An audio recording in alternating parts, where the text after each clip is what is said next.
बस बस, बहुत आनंद ले लियो लल्ला। बस अब दूध पी ले। ठहर ठहर, गर्म है। जी ले ले।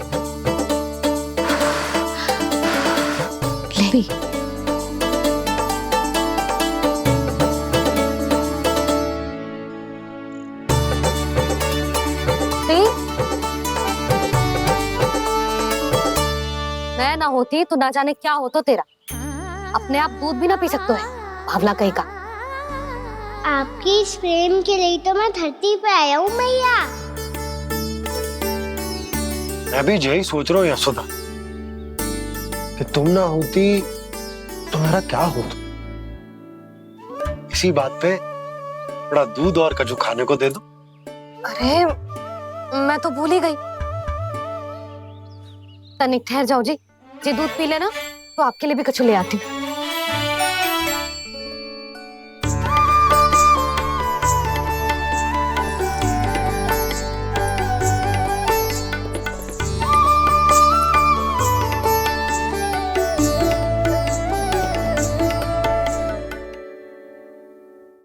प्रणाम महाराज। आपकी आज्ञा के अनुसार बिल्कुल वैसा ही पत्र तैयार किया है जैसा आप चाहते थे।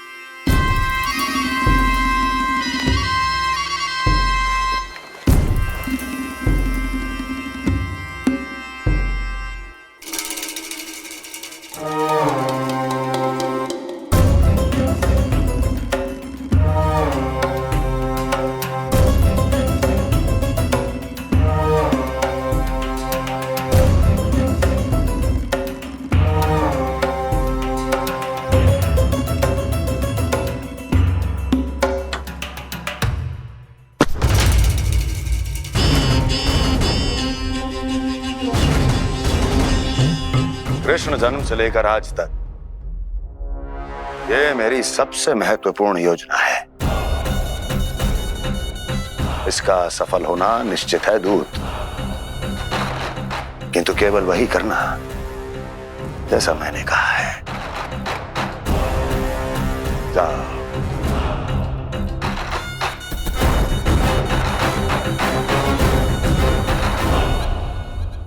कान्हा,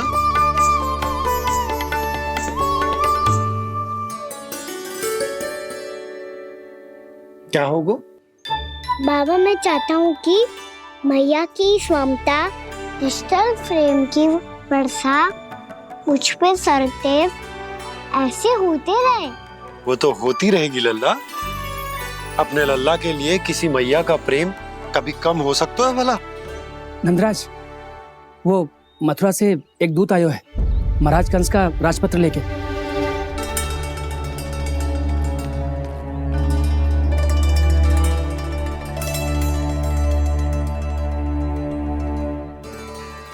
कान्हा अब क्या करने वाला है?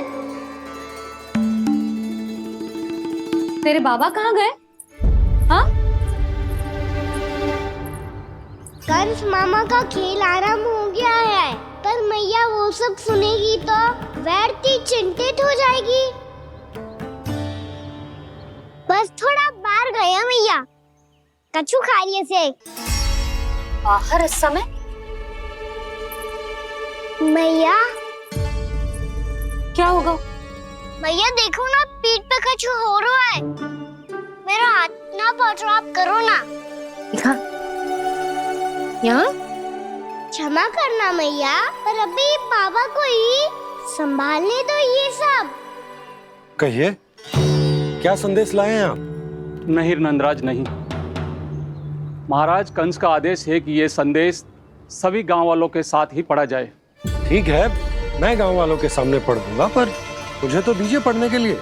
महाराज की आज्ञा का पालन करना आपके लिए भी आवश्यक है नंदराज। सभी गांव वासियों की सभा बुलाइए। बंसी, सभी गांव वालों की सभा बुलाओ। राजपत्र में ऐसा क्या संदेश भेजो है कंस ने? अब मेरे पत्र को पढ़कर सब भौचक के रह जाएंगे। और वो कृष्ण, उस कृष्ण के पांव के नीचे से तो भूमि खिसक जाएगी, आकाश फट पड़ेगा, बिजलियां गिर जाएंगी। प्राप्ति, ओ प्राप्ति, कंस का पुत्र स्वयं को बहुत अधिक शक्तिशाली समझता है ना वो। अब देखता हूं कैसे वो इस महासंकट का सामना करता है। वो कृष्ण, वो अपनी मृत्यु स्वयं चुनेगा या मृत्यु की वेदी पर चढ़ा देगा प्रिय वृंदावन वासियों को।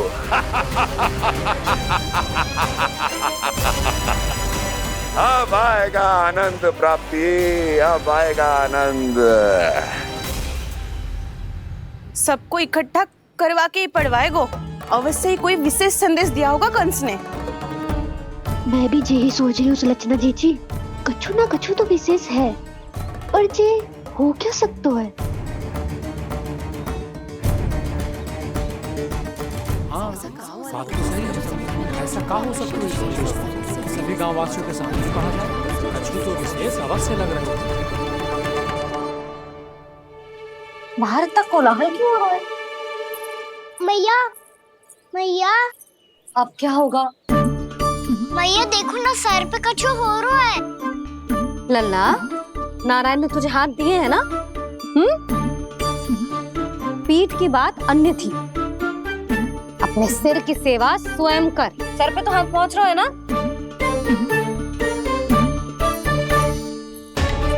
मैया सुनो ना, मैया देखो ना, तीव्र कर कछु हो रहा है। मैया देखो ना, तीव्र कछु हो रहा है।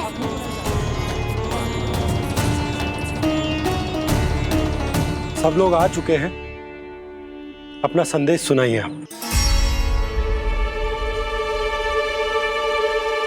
गोपराज नंद और सभी वृंदावन वासियों को सूचित किया जाता है कि मथुरा अधिपति और आप सभी के महाराज कंस ने कल सुबह भव्य पूजा का आयोजन किया है। इसके लिए राज्य को वृंदावन के क्षेत्र के निकट यमुना नदी के मध्य में खिलने वाले 1 कोटि कमल के पुष्पों की आवश्यकता है। इसीलिए आप सभी को यह आदेश दिया जाता है कि ये सभी कमल के पुष्प प्रथम पहर से पहले राजसभा में पहुंचा दिए जाए। वो भी प्रथम पहर से पहले कैसे हो सकता है? यदि आप ऐसा करने में असफल रहे तो इसे राज आज्ञा का उल्लंघन माना जाएगा और राजद्रोह के आरोप में आप सभी को कड़े से कड़ा दंड दिया जाएगा। स्मरण रहे, यदि कल की पूजा में इन 1 कोटि कमल के पुष्पों का ना पहुंचने के कारण कोई व्यवधान आया तो समस्त वृंदावन वासियों को दोषी माना जाएगा और पूरे गांव को निवासियों सहित धूल में मिला दिया जाएगा। कल प्रथम पहर तक का ही समय है आप सबके पास।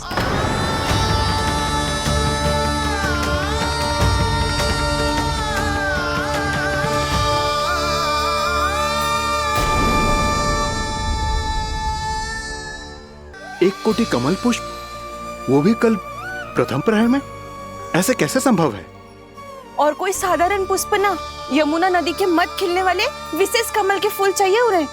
लेकिन यमुना नदी में तो कालिया नाग ने विष घोल के रखा है, तो फिर कैसे हो पाएगा? जी असंभव है। हमारी मृत्यु का संदेश भेजा राजा कंस ने। सदैव की भांति इस समस्या पर भी गांव के बड़े ही विचार करेंगे। बालकों का यहाँ होना उचित ना है।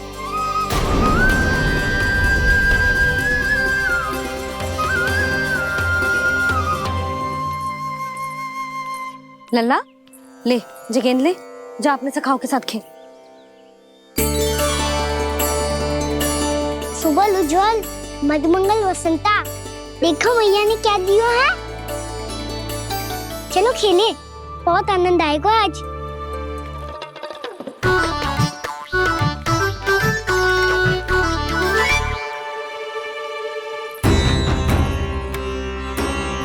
भानु, बंसी, जाओ और शीघ्र ही वो घेरे का कार्य समाप्त करो।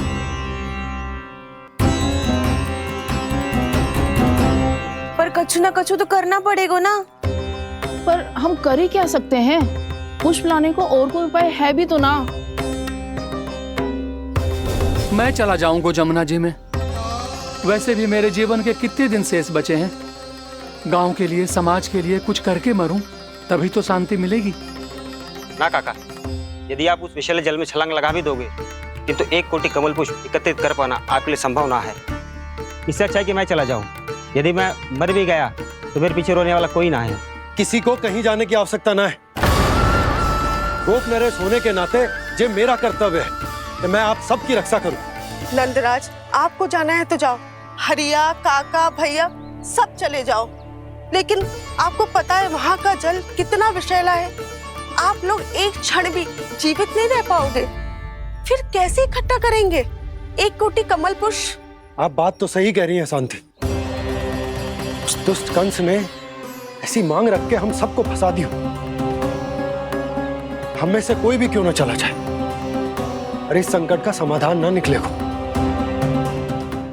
कान्हा, बताना कौन सा खेल खेलें? गेंद पकड़ खेलते हैं। पर एक बात सुन लो सब, कोई भी तीव्र गति से ना फेंके हो गेंद को। मैया ने स्वयं बनाई है मेरे लिए। सब तैयार हो? हाँ।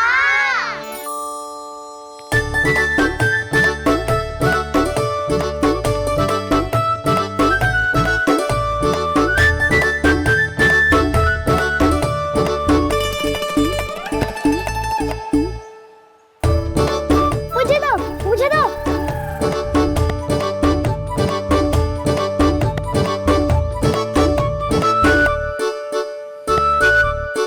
मुझे दो, मुझे दो।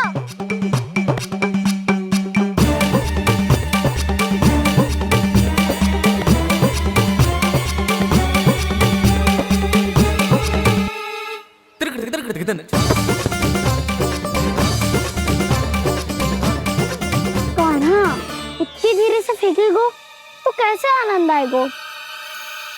थोड़ा बल लगा के फेंक। हाँ कान्हा, हम अभी बड़े हो गए हैं, तू अब भी छोटे बालकों की तरह फेंक रहा है।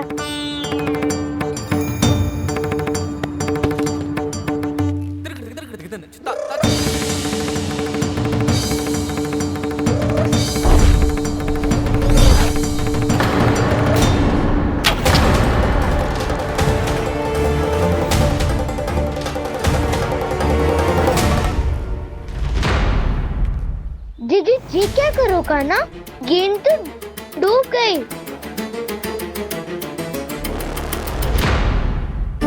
अच्छा, तो ये सब इसकी योजना का भाग था ताकि ये कालिया का सामना कर पाए। तुम सबने तो कही थी तीव्र गति से फेंको। देखो सिखवा दी ना मेरी गेम। मुझसे नदी में। अब मुझे जाके लानी पड़ेगी। रुक जा कान्हा, रुक जा कान्हा। जी क्या बोल रहे थे कान्हा? इसमें तो बहुत संकट है। कोई भी संकट मेरी मैया का उपहार खुलने से बड़ा ना है। बहुत प्रेम से बना के उन्होंने दी थी। हे नारायण, कोई उपाय समझ में ना आ रहा है। मैया, अब कैसे करेंगे हम अपने गांव की रक्षा? कीड़े पड़ेंगे उस दुष्ट को। यदि उसके कारण किसी के प्राण चले गए तो कौन सा फल मिलेगा उसे इस पूजा का? तुम सही कह रही हो यशोदा। हमारे पास कोई और दूसरा विकल्प भी तो ना है। यदि हमने मथुरा की राज आज्ञा का पालन ना किया तो इसका दुष्परिणाम पूरे गांव को भुगतना पड़ेगा।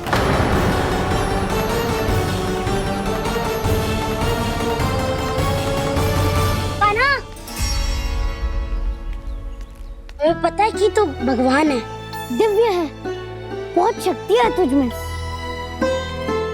पर फिर भी हम तुझे विषैले जल में ना जाने दे सकते। कुछ होगा तो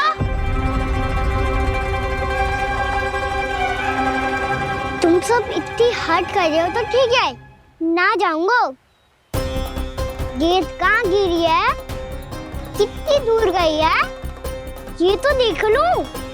ताकि उसे बाहर निकालने का कोई उपाय ढूंढ पाओ?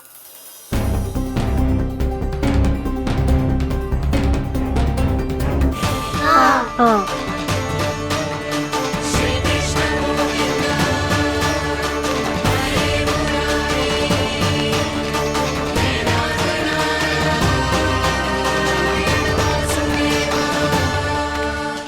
कान्हा की ये लीला तो समझ ही नहीं आ रही। पहले इसने देवश्री नारद को मथुरा जाकर कंस को भड़काने के लिए कहा, फिर स्वयं ही दुखी भी हो गया कि अब इसका रहस्य सबके सामने खुल जाएगा। और अब भी स्वयं ही तो इसने कहा था कि गेंद बहुत महत्वपूर्ण है, फिर स्वयं ही उसे नदी के विषैले जल में फेंक दिया।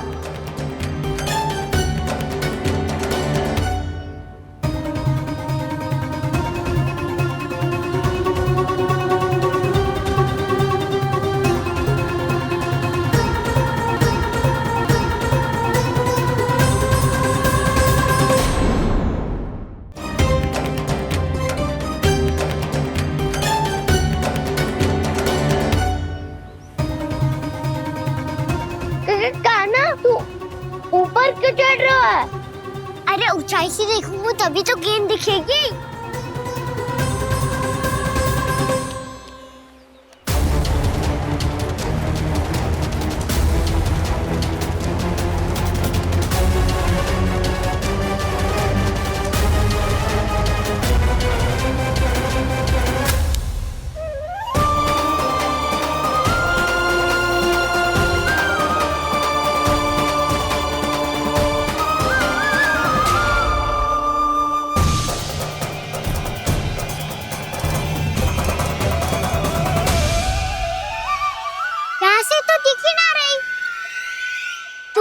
वहीं से फेंकी थी ना?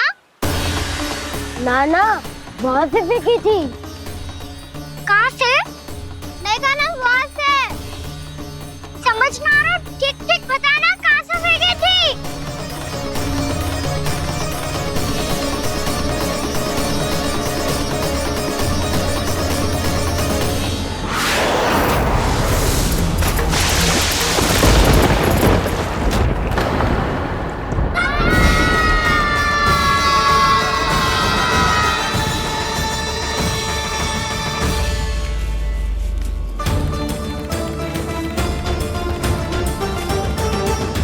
कालिया नाग के क्षेत्र में जाकर कोई भी जीवित वापस ना लौट सको है।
क्या किया कान्हा ने?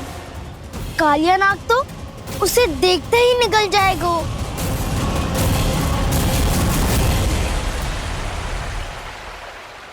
तो आरंभ से अब तक सब कुछ उसकी लीला का ही भाग था।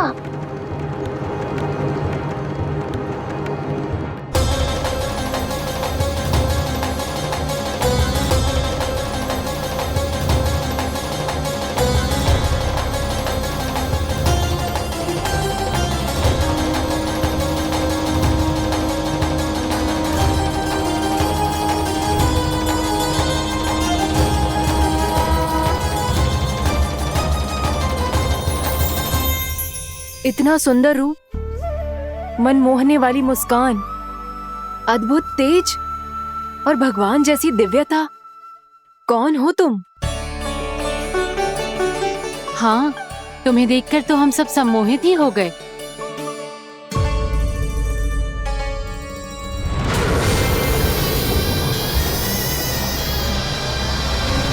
तुम जो भी हो बालक, वापस लौट जाओ।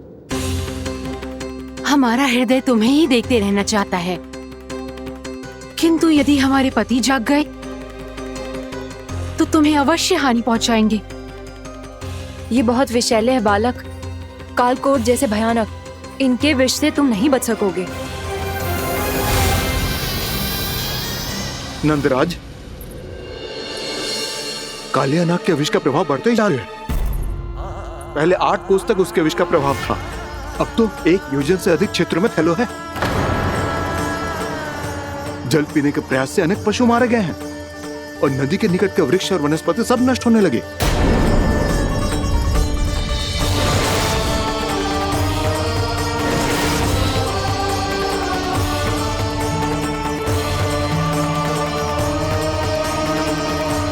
इनके विष की तीव्रता इतनी अधिक है बालक कि इनके संपर्क में आने वाले को तड़पने का भी अवसर नहीं मिलता। इनके विष की अग्नि क्षण भर से भी कम समय में प्राण वायु को जलाकर राख कर देती है।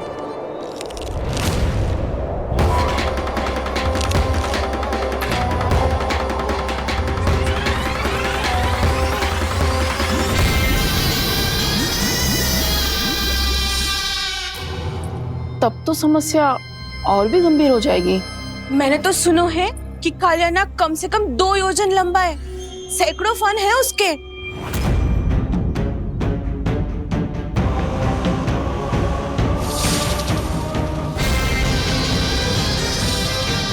इसका अर्थ तो ये है कि हम दोनों ओर से फंस गए। एक और कंस को 1 कोटि कमल पुष्प देने जो कि कालिया नाग के क्षेत्र में पड़ते हैं, और दूसरी ओर उस कालिया नाग का विष यमुना जी के क्षेत्र में बढ़ता ही जा रहा। इसके कारण हम ही नहीं, निर्दोष पशु पक्षी भी संकट में। इन दोनों समस्याओं का एक ही समाधान है, उस कालिया नाग का सामना करना। और ये ना समझ आ रहा कि हम ये करेंगे कैसे, क्योंकि ये बात साधारण मनुष्य के बस की ना है। हमारे लिए ये असंभव है।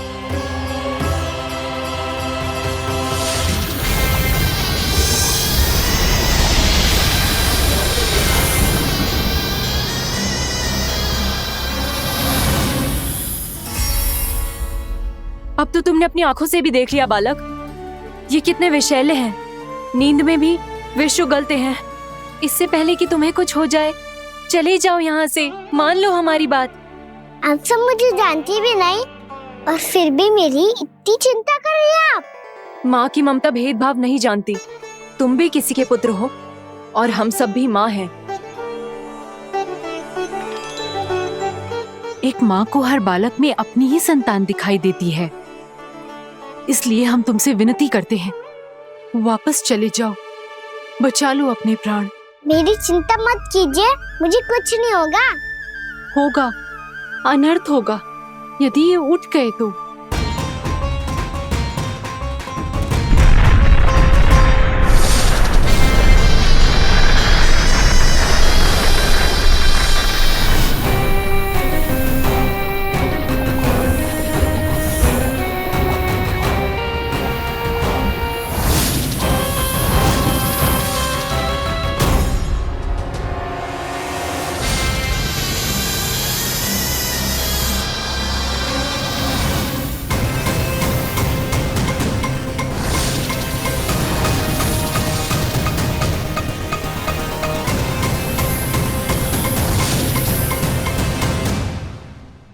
सामने होते हुए भी अपने इश्क को केवल वही देख सकता है जो अपना अभिमान त्याग चुका हो।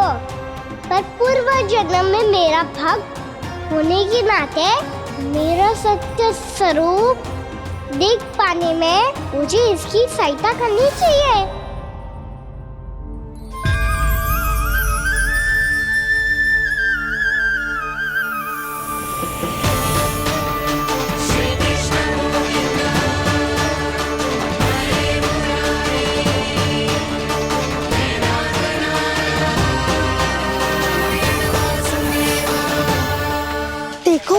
हमारा छोटा सा कान्हा कैसे डट के खड़ा हुआ है, इतने विशालकाय, इतने महाभयंकर सबके सामने।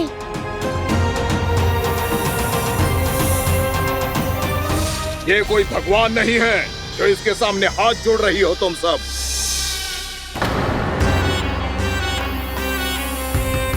एक सामान्य साधारण बालक है ये, जो ये तक नहीं जानता कि इसके सामने है इसका काल, कालिया। तू कौन है बालक? मेरे इतने निकट आकर भी तू जीवित कैसे है? मेरी नहीं, अपनी चिंता करो कालिया। बहुत मनमानी कर ली तुमने। अब बस, मैं तुम्हें रोकना हूँ। अब बस, मैं तुम्हें रोकना हूँ। मैं तुम्हें रोकना हूँ। बित्ते भर का है तू, मेरे विष के बारे में जानता ही क्या है? और कहता है मुझे रोकने आया है। किससे? किससे रोकना चाहता है तू मुझे? मुझे क्रोध दिलाने की भूल मत कर बालक। अपनी फुंकार से ही तेरी इस मुस्कुराहट को अंतिम मुस्कुराहट बना सकता हूं मैं। शीघ्र बता, कौन है तू और किसने भेजा है तुझे? तुम्हें आवाज भी है कि अपनी पुकारों से तुम कितना विष भूल चुके हो। पवित्र यमुना नदी को कितना दूषित कर दिया तुमने। और यही नहीं, तुम्हारे कारण निकट के जीव जंतुओं, वृक्ष, वनस्पतियों सबको हानि पहुंच रही है। तो क्या? मुझे उससे क्या? मुझे है। आपत्ति है मुझे तुम्हारी इस व्यवहार से, और इसीलिए तुम्हें यहाँ से जाना होगा। यहाँ से जाना होगा।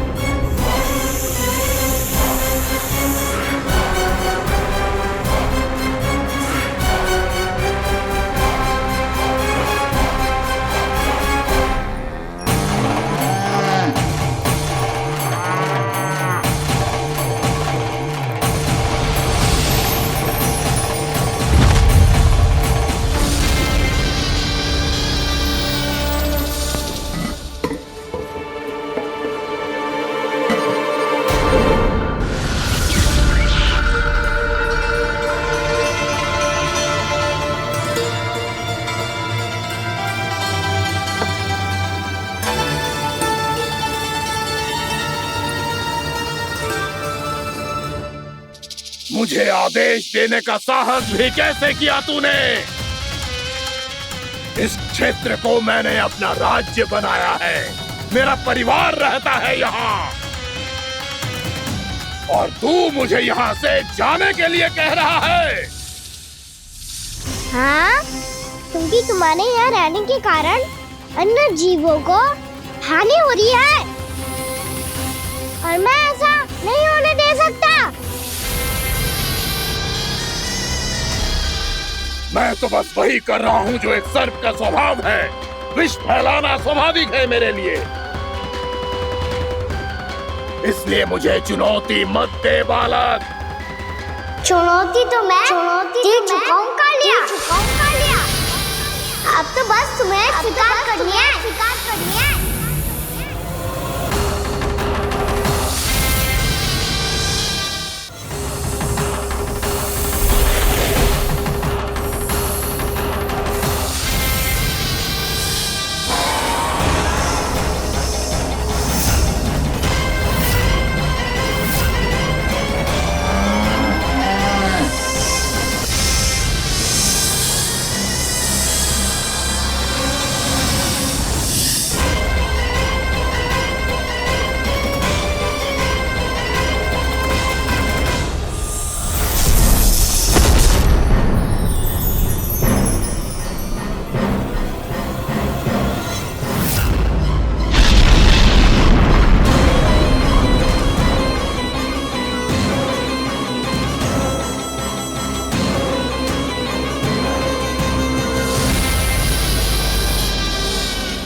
नहीं दे रहा हूँ। यहाँ से चले जाओ, यहाँ से चले जाओ। अपनी भूल को पहचानो कालिया।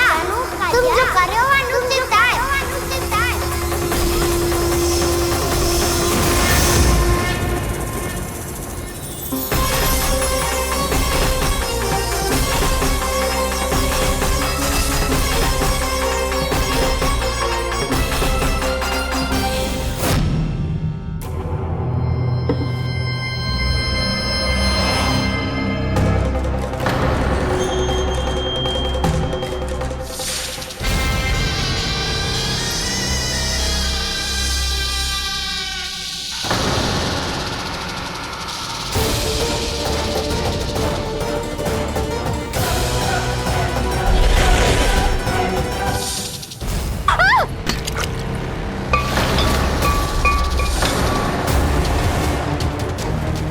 अब मैं आता हूँ। क्या हो गया सुधा? मुझे आवाज हो रहा है जी, कछु ना कछु गड़बड़ है। यशोदा, जो समस्या हमारे सामने है, हम सभी उसका समाधान खोजने में जुटे। तुम विश्वास करो, मैं कोई ना कोई समाधान अवश्य ढूंढ लूंगा। हम कैसे भी करके वो कमल के पुष्प उस कंस तक पहुंचा देंगे। नाना, समस्या उससे कहीं अधिक है, उससे कहीं अधिक बड़ी, उससे कहीं अधिक भयानक है।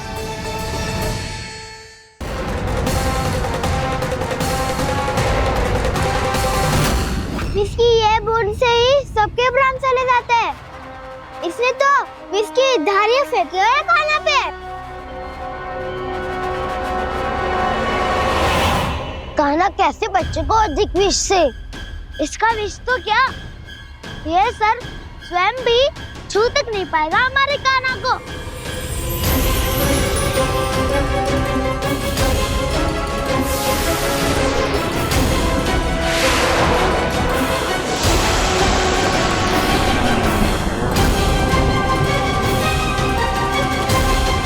तुम्हारे सखा को, मेरे भाई को कोई हानि नहीं पहुंचा पाएगा। ये कान्हा का सत्य चाहे जो हो बलराम, पर अभी तो जो एक बालक ही है ना।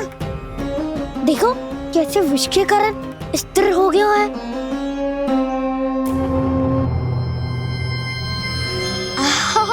हाउ सर्फ ने कितनी आसानी से अपनी पूंछ से बांध लिया है। मुझे यहाँ से भगाना चाहता था ना तू? अब मैं तुझे दिखाऊंगा अपना सामर्थ्य। ये मूर्ख किसे बांधना चाहता है अपनी पूंछ में? उन्हें जिनका विस्तार सारे ब्रह्मांड में है, या उन्हें जो स्वयं अनंत है? पर देवराज, प्रभु ऐसा करने ही क्यों दे रहे हैं कालिया को? आप सब भूल रहे हैं देवगण। कालिया पूर्व जन्म में प्रभु का बहुत बड़ा भक्त था। उसी भक्ति का फल मिल रहा है अब इसे। वैसे भी भक्तों के मन का भाव सबल हो तो भगवान तो सहज ही बंध जाते हैं।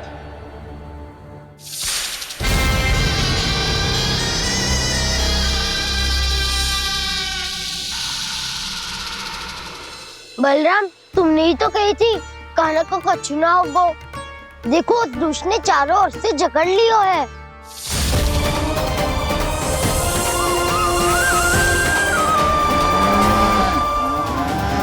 ये क्या कह रही हो तुम? सुधा जी, क्या हुआ? घबरा क्यों रही हो आप? सुलक्षणा, मुझे आभास हो रहा है कुछ बहुत बड़ी अनहोनी हो गई है। नंदराज, नंदराज, नंदराज!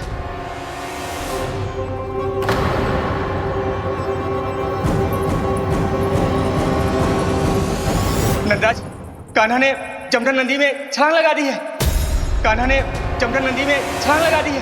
कान्हा ने जमुना नदी में छलांग लगा दी है। कान्हा जमुना में कूद गया है। मुझे लगा था आज कछु गड़बड़ होने वाली है। मुझे आज कान्हा को ना जाने देना चाहिए था।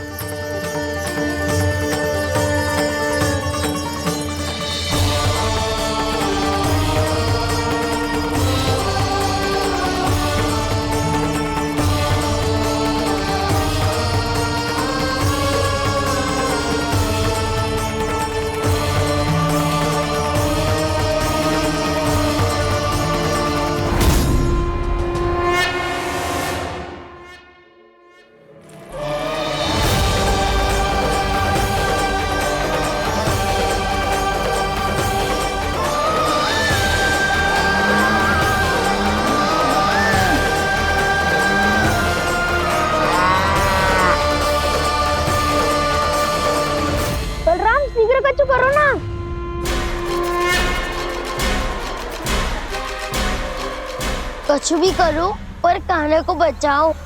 नाग बहुत भयंकर है, कान्हा अकेले ना संभाल पाएगा इसे।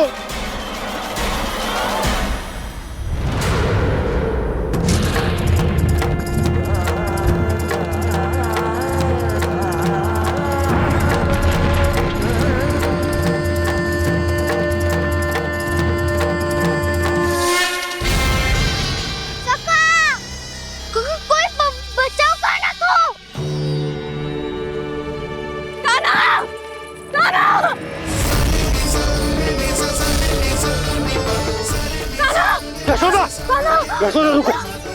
छोड़ दो मुझे, छोड़ दो मुझे। रुक जीजी, संभालो, बावली हो गई है। जीजी संभालो। कान्हा, कान्हा।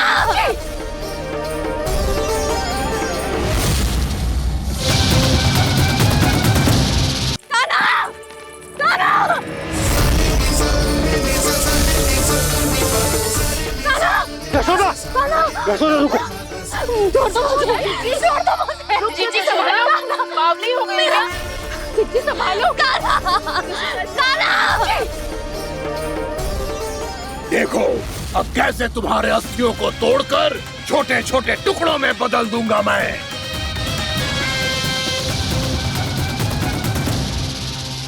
अगर जी आप जाओगी तो आप भी फंस जाओगी। अपने लल्ला के लिए मैं किसी भी संकट का सामना करने के लिए तैयार हूँ। छोड़ो ना यशोदा, हमें कोई और उपाय खोजना पड़ेगा। कोई और उपाय? आप देख ना रही मेरा कान्हा किस दशा में है। कान्हा मैया के वश में नहीं है, नहीं तो ये अपने लल्ला के लिए साक्षात काल का भी सामना कर ले। ये तो केवल कालिया नाग है। हे नागराज, आप मेरे प्राण ले लो पर कान्हा को छोड़ दो। ना नागराज, आप मेरे प्राण ले लो, मैं विरोध भी ना करूंगी। ना नागराज, आप मुझे मार दो पर मेरे कान्हा को छोड़ दो। ना ना ना ना नागराज, मेरे प्राण ले लो, हमारे कान्हा से क्या शत्रुता है आपकी। प्रभु के लिए जो प्रेम यशोदा मैया के हृदय में है, वही इन सभी गोपियों के हृदय में भी है।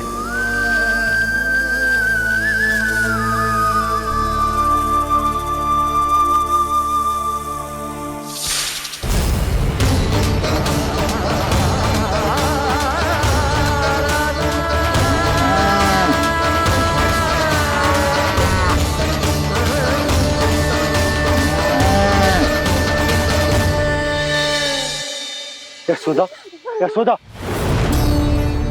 देखो इन गोपियों को, इन गैयाओं को, इन सब के मन में भी तुम्हारी भांति ही ममता भरी हुई। वो सब भी कान्हा से उतना ही प्रेम और स्नेह करती हैं, उतनी ही ममता से भरी हुई हैं जितनी कि तुम। तो तुम ही सोचो, जिसके साथ इतनी ममता और इतना स्नेह, इतना प्रेम, उसका कोई क्या कर सकता है? उस कालिया नाग का विष इस सब आशीर्वादों के सामने कछु न है। कछु करो जी। उसे बोलो वो मेरे प्राण ले ले, मेरे कान्हा को छोड़ दे। यशोदा,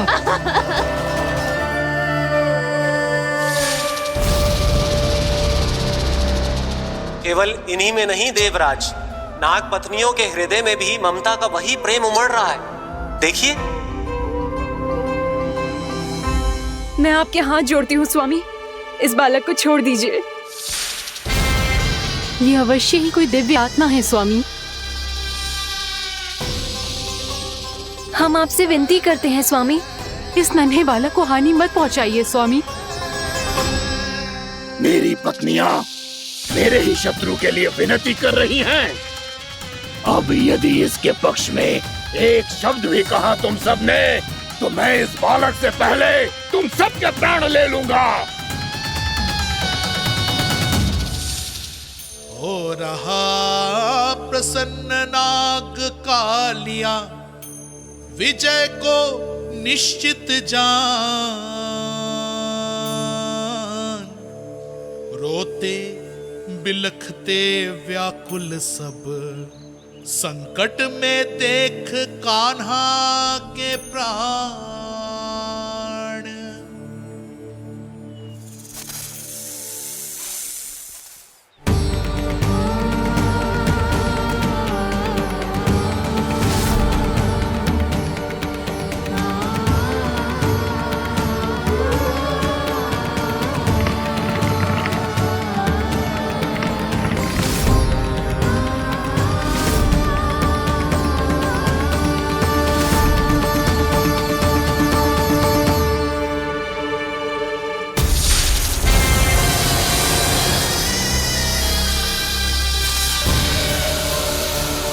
कुछ करो जी, मेरे लल्ला को बचा लो, कोई तो कुछ करो।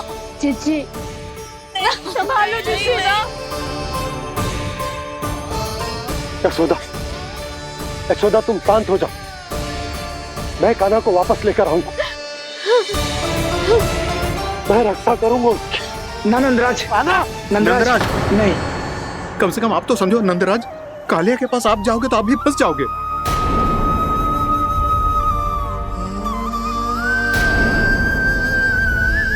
बलराम, तेरा भाई इतनी भीषण संकट में है और तुझे जरा भी दुख ना हो रहा? क्या आप सब अब तक नहीं समझ पाए कि कान्हा सच में कौन है?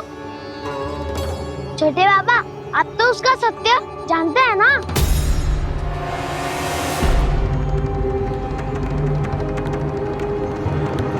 मानता हूँ कि आप सब कान्हा के रहस्य के बारे में नहीं जानते, पर क्या उसके जन्म से आज तक घटी एक से बढ़कर एक विचित्र घटनाओं को भी भूल गए हैं आप सब?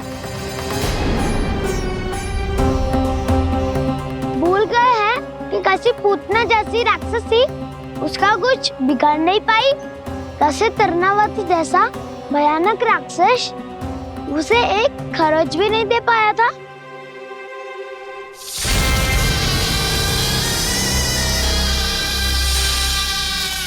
आप सबने अपनी आंखों से देखा था ना, बकासुर से कान्हा की रक्षा करने देवता स्वयं आए थे, पर सत्य तो ये है कि वह सभी देवता भी उस असुर के सामने असमर्थ हो गए थे। तब कान्हा ने बहुत ही आसानी से उस भयंकर असुर का वध किया था, एक ही बार में धराशायी कर दिया था उसे। तो आप सभी सोचिए, बार बार ऐसे असाधारण कार्य करने वाला बालक साधारण कैसे हो सकता है? अब तो आरंभ से ही सारा सत्य जानते हैं छोटे बाबा। रहस्य छुपाने में सदैव कान्हा की सहायता करते आए हैं आप, और आज आप स्वयं ही उसके सत्य को भूल रहे हैं। और तुम सब भी तो जानते हो कान्हा की शक्तियों के बारे में, तो क्या तनिक भी विश्वास ना है अपने सखा पे? बलराम जी, तू क्या कह रहे हो? मैंने जो कहा उसका एक एक शब्द सत्य है छोटी माँ। यदि प्रभु की इच्छा हुई तभी कुछ ही क्षणों में सब कुछ अपनी आंखों से स्वयं अनुभव कर लेंगे आप।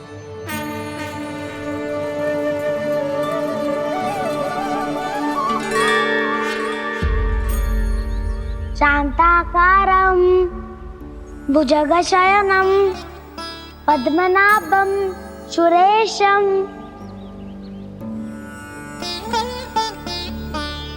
विश्वाधारं गगनसदृशं मेघवर्णं शुभांगं लक्ष्मीकान्तं कमलनयनं योगी वीरध्यानगम्यम्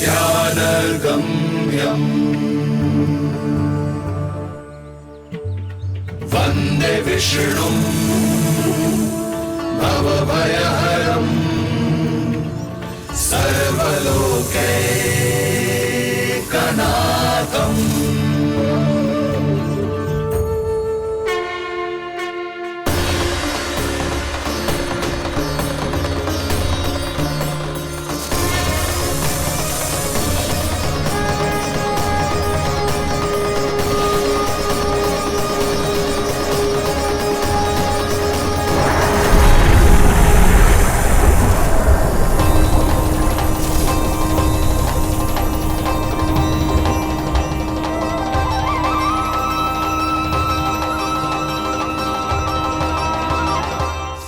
तुझे क्या लगता है बालक कि तू मेरी जकड़ से निकल गया तो अब बच जाएगा तू?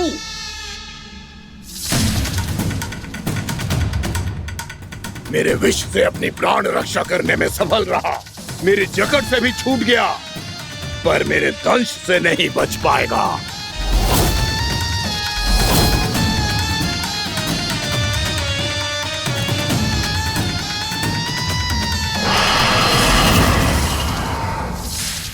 अब भय से भाग रहा है, पर मैं तुझे मृत्यु देकर रहूंगा।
मेरा नन्हा सा कान्हा कितनी देर भाग पाएगा?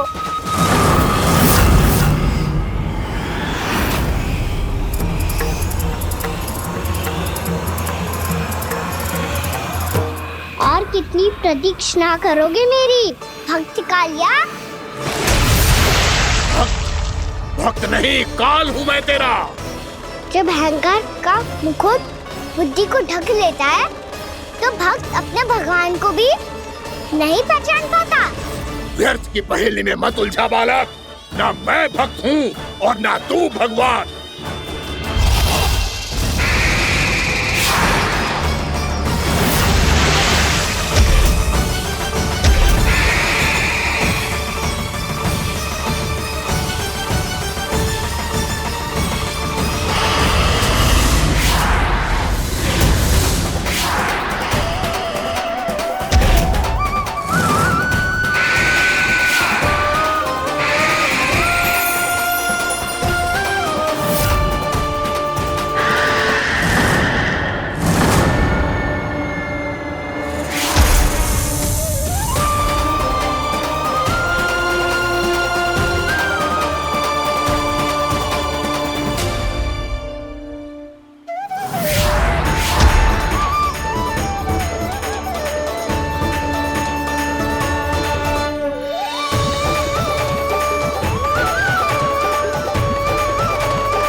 जिसके लिए इतने व्याकुल हो रहे थे, उसे छूकर कालिया नाग का हलाहल जैसा विष भी चरणामृत बन गया है और यमुना जी के जल में फैल चुके विष के प्रभाव को भी नष्ट कर रहा है।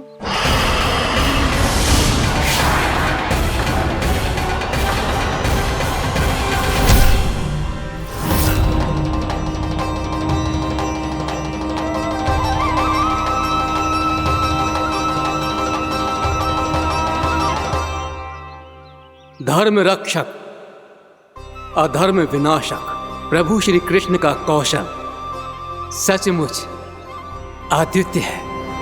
नारायण नारायण।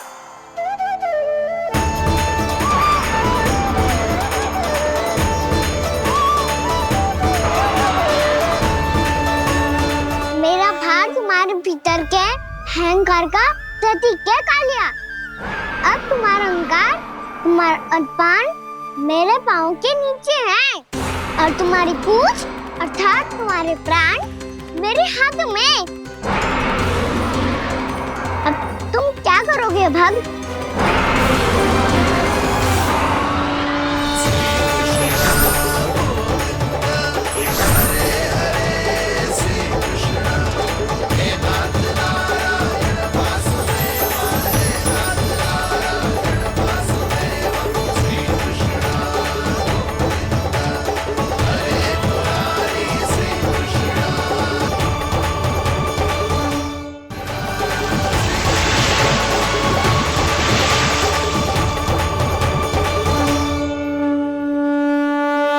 प्रभु, भले ये आपको पहचानने में असमर्थ हो, पर हम सब ने आपको पहचान लिया है।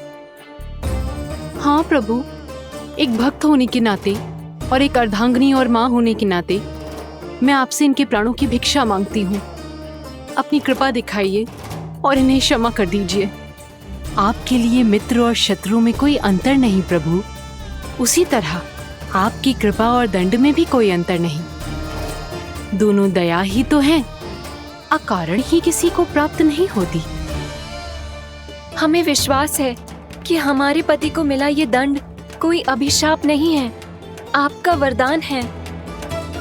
ये सत्य है प्रभु कि इनसे बहुत से पाप हुए हैं। इनके विष से बहुत सारे जीव जंतु को हानि पहुंची है, पर अब आपके चरण इनके शीश पर पड़ गए हैं। ऐसी कृपा तो बड़े बड़े महान महात्माओं को भी दुर्लभ है, और इन्हें प्राप्त हुआ तो अवश्य ही ये किसी महान पुण्य का ही फल है।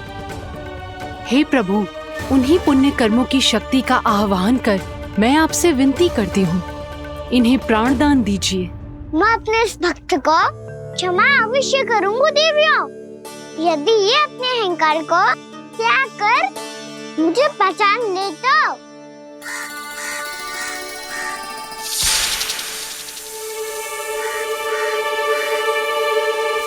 मैं तुम्हें श्राप देता हूँ, जितनी विषैली तुम्हारी जिह्वा है उतने ही विषैले सर्प बन जाओ तुम।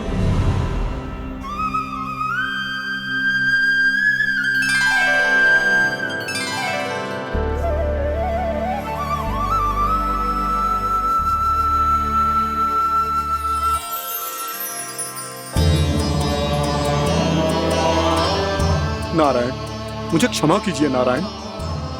मैं तो आपका परम भक्त था, किंतु मैं आपको पहचान नहीं सका। इसका दंड तो मुझे मिलना ही था, किंतु मैं अब प्रायश्चित करना चाहता हूं। इसके लिए यदि आप मेरे प्राण भी ले लेंगे तो भी मुझे कोई दुख नहीं होगा। मैं अपना जीवन, मृत्यु और अपना अस्तित्व सब कुछ आपको समर्पित करता हूं। तुम्हें तुम्हारी क्रोध के कारण श्राप मिला, जिसे विशाल सर्प के रूप में तुम्हारा जन्म हुआ, और सर्प का तो स्वभाव है विष फैलाना। इसीलिए तुम्हें दंड नहीं दूंगा मैं, सिर्फ सभी अपराधों का पश्चाताप कर लिया। इसीलिए मैं तुम्हें क्षमा करता हूँ कालिया।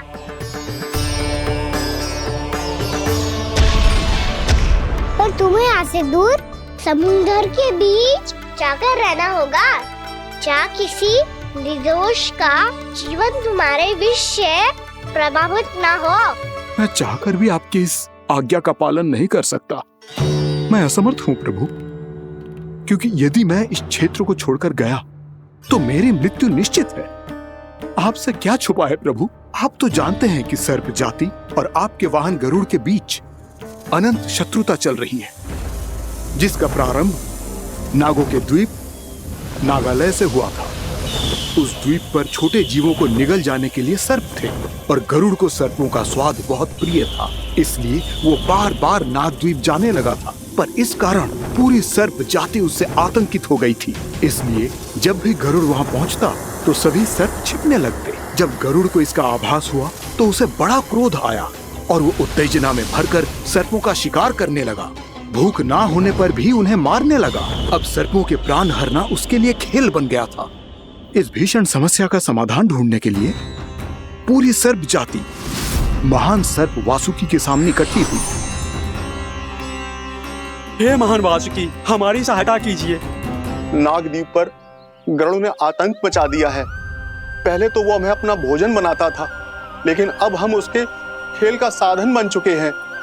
भूख हो या ना हो, जब तब आकर वो हमारे प्राण हर लेता है। अनुचित हिंसा के इस प्रथा का आरंभ सर्पों ने ही किया है।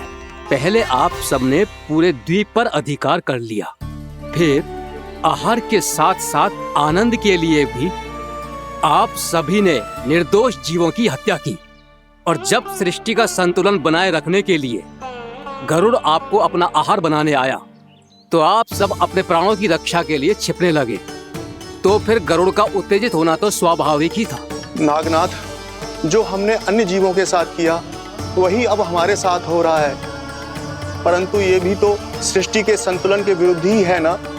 अवश्य है, इसलिए मैं गरुड़ से चर्चा करूंगा। धन्यवाद प्रभु।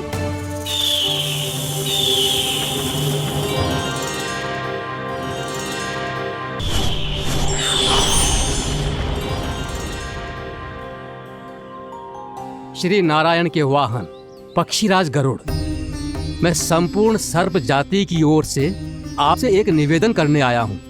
कहिए, क्या कहना चाहते हैं आप? हे पक्षीराज, यदि आप हम पर ऐसे ही आक्रमण करते रहे तो शीघ्र ही हमारी प्रजाति समाप्त हो जाएगी। इसीलिए हमारी आपसे विनती है, यदि आप उचित समझें तो सर्पों के किसी एक घर से हम आपको एक सर्प प्रतिदिन अर्पित करेंगे। आप उसको आहार बनाइए और अन्य सर्पों को जीवित रहने का अधिकार दीजिए। मुझे स्वीकार है। तब से प्रतिदिन किसी एक घर से एक सर्प गरुड़ के भोजन के लिए भेजा जाने लगा।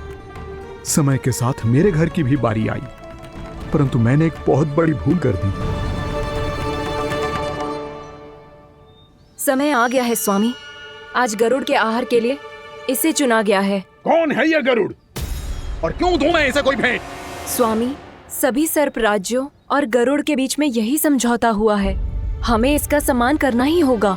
मैंने कोई समझौता नहीं किया, मैंने कोई वचन नहीं दिया और ना ही मैं किसी गरुड़ से भयभीत होता हूँ। यदि इस राज्य में किसी को सर्पों को अपना आहार बनाने का अधिकार है तो वो केवल मुझे है। अब से गरुड़ को दी जाने वाली हर भेंट मुझे दी जाएगी, महाविषधारी महान नागराज कालिया को। ये और कुछ नहीं, मेरा अभिमान था प्रभु, और ये मेरे इस जन्म की सबसे बड़ी भूल थी, क्योंकि फिर जब गरुड़ को इस बारे में पता चला तो। कालिया, अभिमान में आकर तूने अपने काल को ललकारा है। जिस कालिया के नाम में ही काल छिपा है, तू उसे ललकारने का दुस्साहस कर रहा है गरुड़। स्वयं को भगवान विष्णु का वाहन कहता है तो वाहन का ही कर्म कर। स्मरण रख, इस धरती के सर्वश्रेष्ठ योद्धाओं के लिए भी मैं मृत्यु का दूत हूँ। विनाश काले विपरीत बुद्धि। तुझ जैसे मूर्ख सदा इस युक्ति को सार्थक करते आए हैं। अपने विनाश को आमंत्रण किया है तो अब भोग।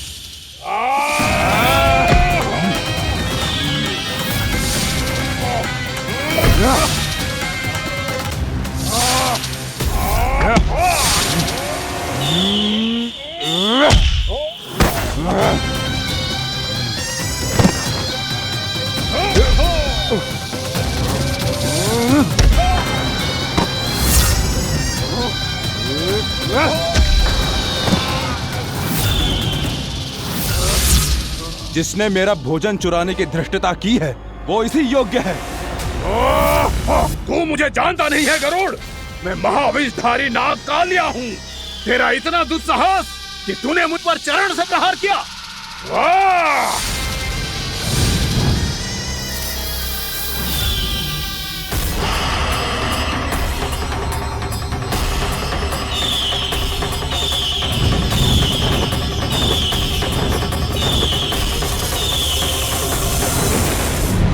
मैं अपने अभिमान में भूल गया था कि गरुड़ मुझसे कहीं अधिक शक्तिशाली है। इसलिए अपने प्राणों की रक्षा करने के लिए मैं एक स्थान से दूसरे स्थान भागने लगा। नदियां, पर्वत, यहां तक कि मैंने सागर भी लांघ डाला, पर मैं जहां भी जाता गरुड़ के रूप में मेरा काल वहीं आ जाता। इसीलिए मृत्यु की आशंका से भयभीत होकर मैं अपने बड़े भाई मां कद्रू के प्रथम पुत्र अनंत शेषनाग से राय लेने चला गया। भैया, मैं यहां आपसे आपकी सहायता लेने आया हूं। मेरी एक छोटी सी भूल के कारण यह गरुड़ मेरा पीछा कर रहा है। मुझे हर समय हर स्थान पे ढूंढते रहता है। यदि उसने मुझे ढूंढ लिया तो वो निश्चित ही मेरे प्राण ले लेगा। मुझे कोई ऐसा स्थान बताइए जहां मैं अपनी पत्नी और अपनी संतानों के साथ शांति से रह सकूं। तुम यमुना नदी के किनारे वृंदावन क्षेत्र में जाके वास करो कालिया।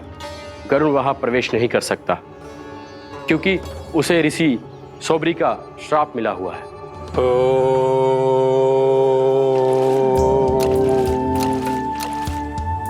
ध्यान और तपस्या का नित्य कर्म करते हुए ऋषि के मन में मछलियों के प्रति प्रेम भाव इतना बढ़ गया कि वो भूल गए सभी जीव खाद्य श्रृंखला का भाग होते हैं और मछलियां भी इस नियम की अपवाद नहीं है।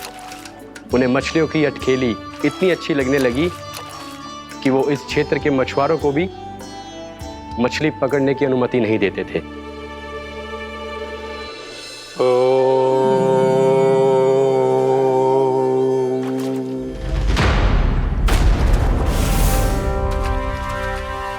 उस दिन वो उस पक्षी को नहीं रोक पाए, पर तब से सावधान रहने लगे। यहां तक कि अपने साधना से भी अधिक ध्यान वो पक्षियों पर केंद्रित करने लगे। ठहरो! इसी क्षण अपनी चोंच में पकड़ी इस मछली को छोड़ दो। तुम्हें इन मछलियों का आहार नहीं करना चाहिए पक्षीराज।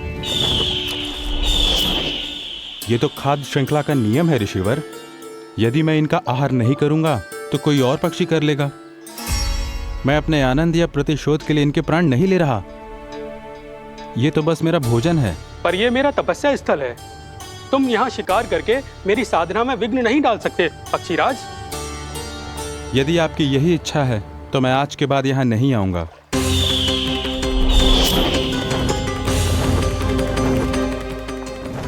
पर आज ये मछली मेरे आहार के रूप में पकड़ी जा चुकी है।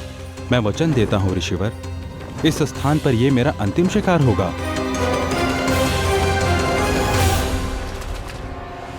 आज के बाद यदि तुमने वृंदावन की निकट उड़ान भी भरी तो तुम सैकड़ों टुकड़ों में फटकर मारे जाओगे पक्षीराज। ये मेरा श्राप है।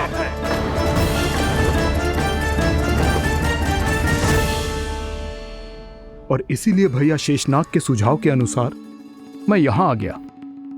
पर अब यदि मैं कहीं और जाऊंगा तो मेरे प्राण नहीं बचेंगे प्रभु। निश्चिंत रहो कालिया, अब से गरुड़ तुम्हें कोई हानि नहीं पहुंचाएगा।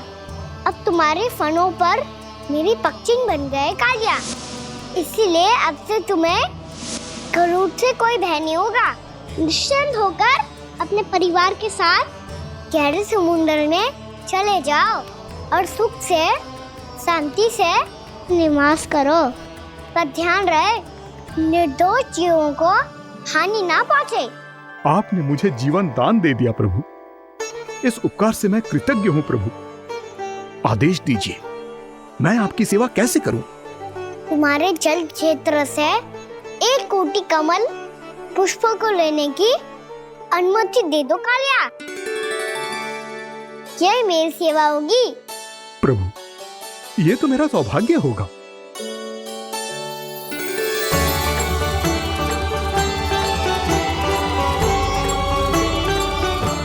1 कोटि के स्थान पर हम 3 कोटि कमल पुष्प ले आए प्रभु। मैं तुम्हारी सेवा भाव से प्रसन्न हुआ कालिया।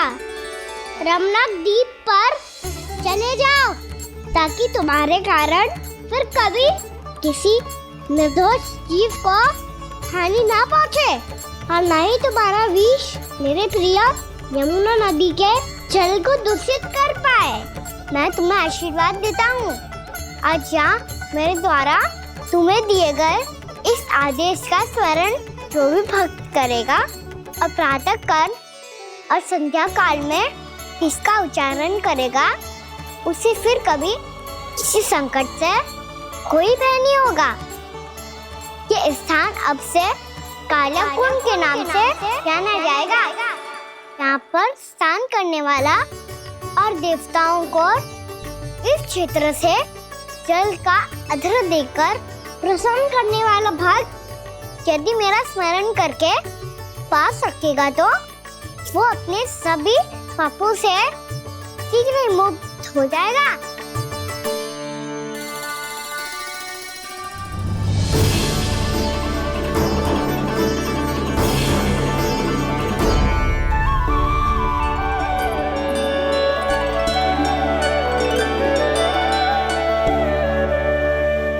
कौन है जी भगवान जिसने अभी अभी कालिया जैसे विशाल विस्तर का सामना किया?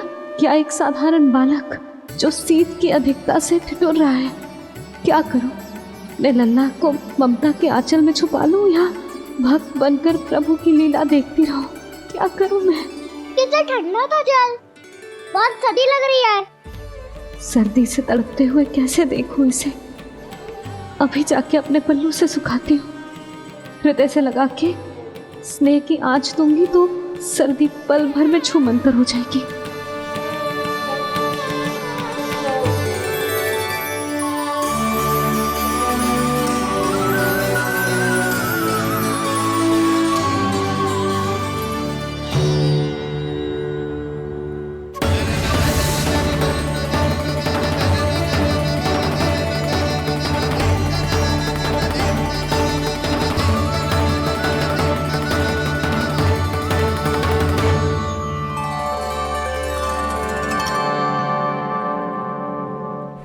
मेरी आवश्यकता ना है इसे, ये तो सच्ची में भगवान ही है जिसकी ठंड दूर करने के लिए स्वयं द्वादश आदित्य प्रकट हो गए हैं।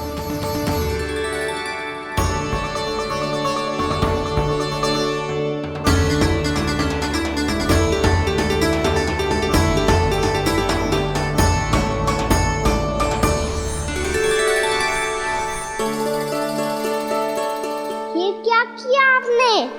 मैया मुझे अपने हृदय से लगाने वाली थी कि आप सब प्रकट हो गए। क्षमा कीजिए प्रभु, पर आपको भीगा हुआ देखकर, ठंड से ठिठुरता हुआ देखकर हमसे रहा नहीं गया। हम अपने वश में नहीं थे प्रभु। भक्ति से भावुक होकर हम प्रकट होने पर विवश हो गए थे। हमारी किरणें जैसे स्वयं ही फूट पड़ी और दौड़ पड़ी आपको सुखाने के लिए। मैं आपका प्रेम, आपकी भक्ति समझता हूं आदित्यगण, और इसीलिए इस समय मैं जहां खड़ा हूं, इस स्थान को द्वादश आदित्य टीला के नाम से जाना जाएगा। द्वादश आदित्य टीला के नाम से जाना जाएगा। हम धन्य हो गए प्रभु। अरे कहाँ जा रहा है? जो गड़बड़ किया है उसे सुधारिए तो सही। प्रभु आज्ञा दीजिए। अपना दाब इतना अधिक बढ़ा दीजिए कि मुझे स्वेद आने लगे, ताकि मैया मुझे स्वेद में लीला देख के और भूल जाए कि मैं भगवान हूँ, और मैया मुझे अपनी गोद में उठा के ले जाए।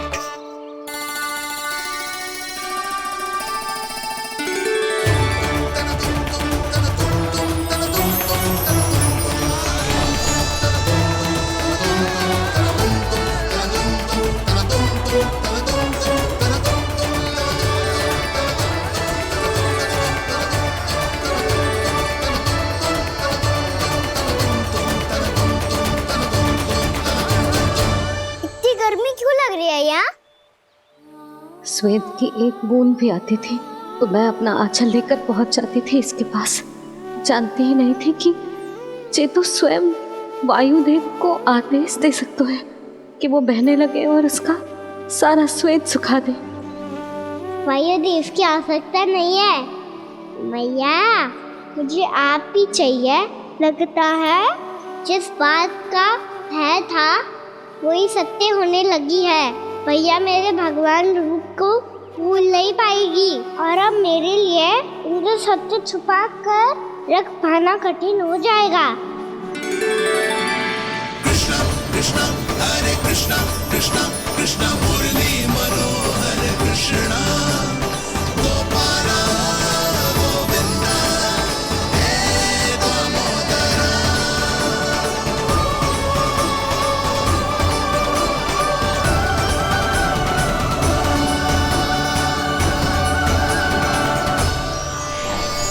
प्रभु, आपके श्वेत से बने इस रसंगदान सरोवर का प्रणाम स्वीकार कीजिए।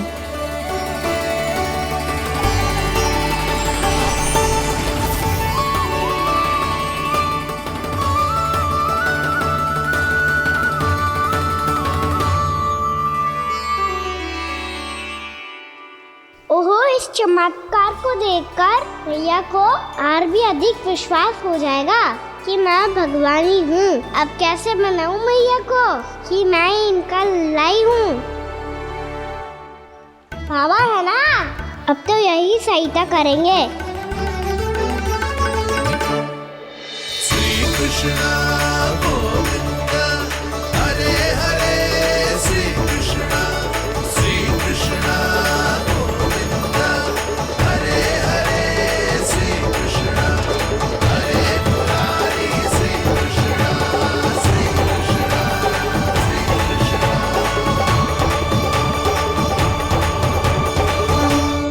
बाबा एक कोटी ना, मैंने तो 3 कोटी कमल पुष्पों का प्रबंध कर दिया है और चिंता करने की आवश्यकता ना है। 1 कोटी कमल के स्थान पर 3 कोटी कमल पुष्प मिल गए हैं। हाँ कान्हा, मैं उचित संदेश के साथ ये सारे पुष्प उस कंस के पास भिजवा दो। महाप्रक्रमी कान्हा की जय। वृंदावन रक्षक कान्हा की जय। महाप्रक्रमी कान्हा की जय। भानु जी नंदराज, बाकी गांव वालों को लेकर ये सारे पुष्प इकट्ठा करो और कंस के दरबार में पहुंचाओ। जी।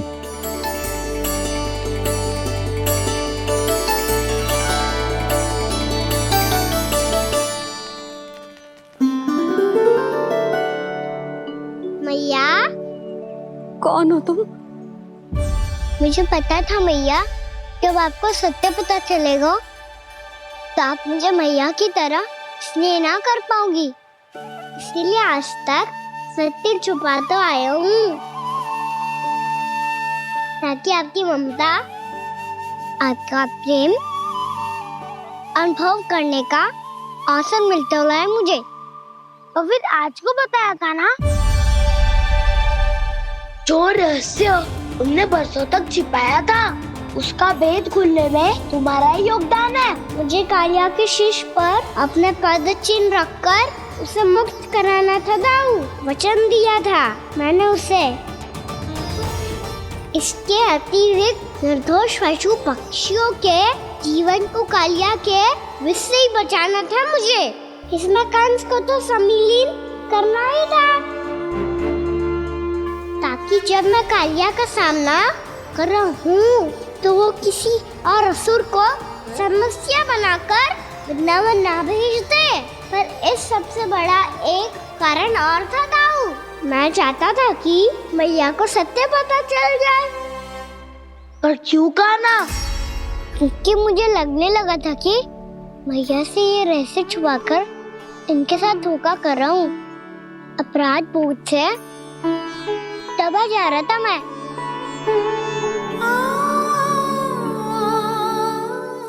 जो सत्य आपको, बाबा को, सभी को पता है, यहाँ तक कि मेरे सखा भी जानते हैं, वो सत्य मैंने मैया से छिपाया केवल इसी लोक में कि मुझे इनकी ममता प्राप्त होती रहे। पर ऐसा करके मैं अपने से निस्वार्थ प्रेम करने वाली मैया को धोखा दे रहा था। आप ही बताओ दाऊ, जो इस संसार में मुझसे सबसे अधिक भरोसा करता है, उसी के साथ छल कैसे कर सकता हूँ मैं? हाँ, मैं नारायण का अवतार हूँ, पर अपनी मैया का छोटा सा लल्ला भी तो हूँ।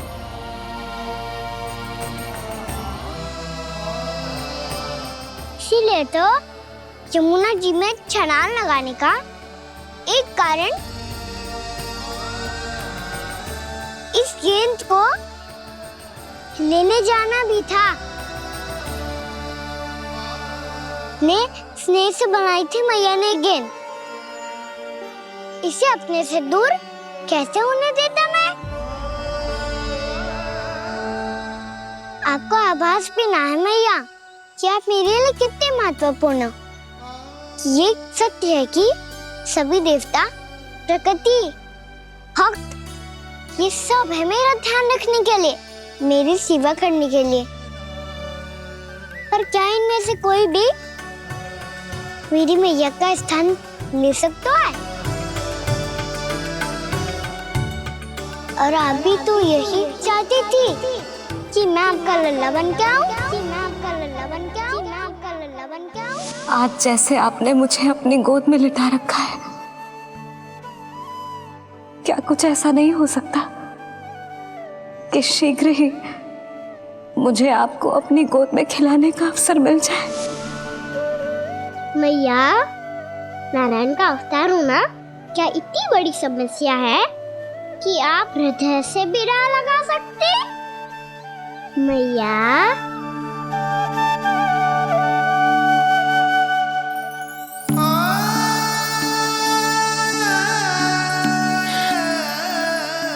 मेरा कान्हा, मेरा लल्ला।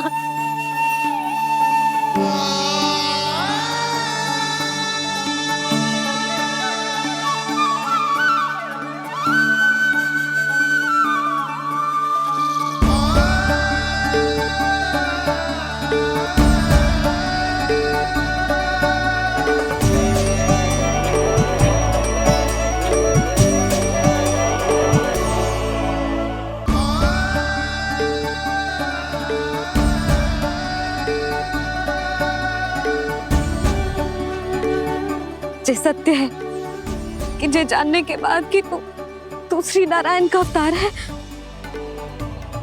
मैं तुझे भगवान की तरह ही देख पाऊंगी। पर मेरे हृदय की जो ममता है ना, वो भक्त से कहीं अधिक है लल्ला। फिर चाहे तू साधारण बालक हो या श्री नारायण का अवतार, तू सदैव ही मेरा लल्ला है, मेरा लल्ला था और सदैव ही रहेगा। यशोमती मैया का नंद लाला, यशोमती मैया का नंद लाला। यशोमती मैया के नंद लाला, यशोमती मैया के नंद लाला, यशोमती मैया के नंद लाला, यशोमती मैया के नंद लाला।